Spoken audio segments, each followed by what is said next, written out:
Actualité crypto du jour, la société minière canadienne de Bitcoin Hut 8 a obtenu une facilité de crédit de 50 millions de dollars auprès de Coinbase Credit, une filiale de l'exchange de crypto-monnaies basée aux États-Unis. Hut 8 a annoncé le développement aujourd'hui, notant que l'accord implique sa filiale Hut 8 Holding en tant qu'emprunteur. On notera donc une certaine nouvelle facilité de crédit Hut 8 à pouvoir mener ses interactions financières au sein de la structure. Selon le communiqué, cette facilité comprend un prêt à terme de 15 millions de dollars qui devrait être financé à la clôture ou après. De plus, la facilité de crédit offre une option pour obtenir une tranche supplémentaire de 20 millions de dollars en prêt à terme à tirage différé lors d'un deuxième emprunt entre 1 et 2 mois après la clôture. La société minière a déclaré que l'installation offre une flexibilité financière supplémentaire. Cela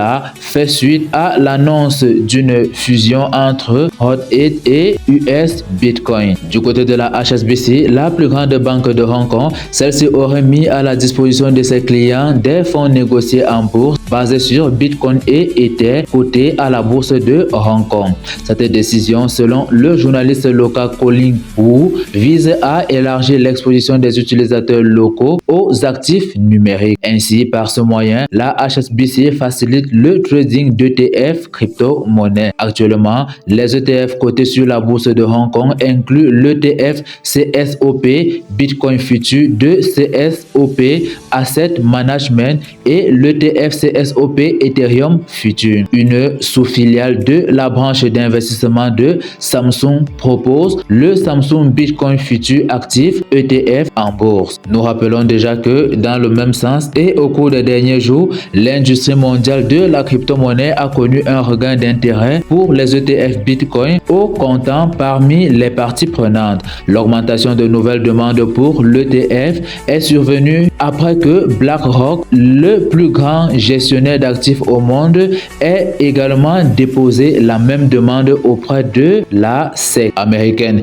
Exodus, un fournisseur de portefeuille de crypto-monnaie, a ajouté $120 soutenu par Bitcoin à son bilan. L'allocation initiale de DLLR représente environ 25% des revenus d'intérêt trimestriels. Exodus a indiqué la société dans une annonce partagée avec The Block sans préciser de chiffres en dollars. L'ajout de DLLR à sa trésorerie d'entreprise aidera Exodus à accéder en permanence à des fonds opérationnels sans dépendre des services bancaires, selon JP Richardson, cofondateur et PDG d'Exodus. Matter Labs a publié ce matin le Zika Stack, une base de code pour la construction de réseaux utilisant la technologie sous-jacente à ZK-Sync ERA. L'objectif est de créer une base de données ou encore un réseau de chaînes de blocs interconnectés à l'aide du Zero Proof Knowledge qui existe parallèlement et s'exécute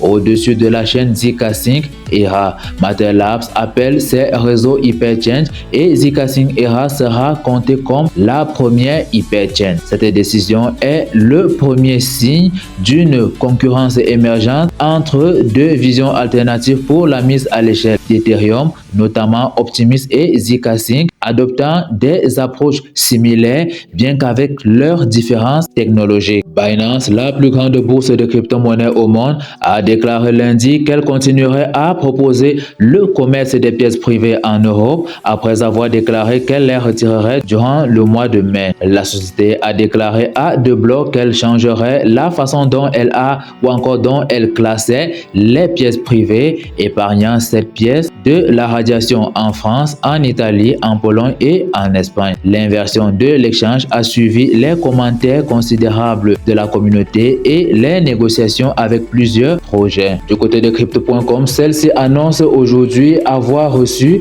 son enregistrement de fournisseur de services d'actifs virtuels auprès de la Banque d'Espagne.